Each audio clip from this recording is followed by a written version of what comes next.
বিগত আওয়ামী লীগ সরকার যখন প্রথম আসছে এই বাংলাদেশ থেকে পিলারগুলি তুলে নিয়ে বিক্রি করা হয়েছে।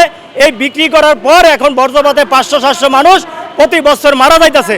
এই পিলারের জন্য আন্দোলনে 1 নম্বর আসামি হলো শেখ হাসিনা। ক্ষতিপূরণ দিতে হলে শেখ হাসিনার দিতে হবে। যখন প্রথম বাংলাদেশে ক্ষমতা আইতো আগে প্রতি বছর 2-4-5 জন মানুষ বর্জ্যপাতে মারা যেত, কিন্তু এখন প্রতি বছর বজ্রপাতে এই পিলারটা যখন ছিল তখন এই বর্জ্যপাতগুলো সাগরে নিয়ে ফেলাইতো। যখন এই পিলারগুলি তুলে নিয়ে বিক্রি করা হইলো তারপর থেকে এই বাংলাদেশে প্রতি বছর 700-800, 1000, 1200, 1500 মানুষ এই বজ্রপাতে ক্ষতিগ্রস্ত হয়।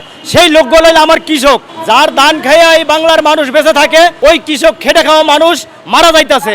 এই জন্য 1 নম্বর আসামি করা হইব শেখ হাসিনাকে। কিন্তু এই যে আমার একটা প্রোগ্রাম চলতেছে প্রেস ক্লাব, আমার ওই যে বাসানি ভাইরা কিন্তু তারা সত্য কথা এখনো তুলে ধরতেছে না। তারা এই দেশের মানুষ এক একজন এক এক ব্যানার নিয়ে আন্দোলন করে তাদের স্বার্থ তুলে ধরে, কিন্তু আসলে গরিব দুঃখীর কথা তো তারা বলে না। কেন বলে না গরিব দুঃখীর টাকা? এই গরিব দুঃখী যারা খেটে খাওয়া মানুষ, যারা কৃষক, তারা মারা যাইতেছে বর্জ্যপাতে।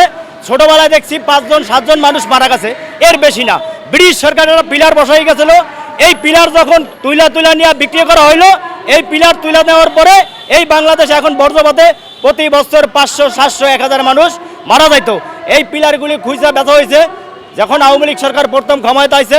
এই পিলার খুঁজে সবাই জানেন আপনারা, পিঠ মিলিয়ে এমন কোনো মানুষ নাই না জানুক। এটার আসামি একমাত্র শেখ হাসিনা।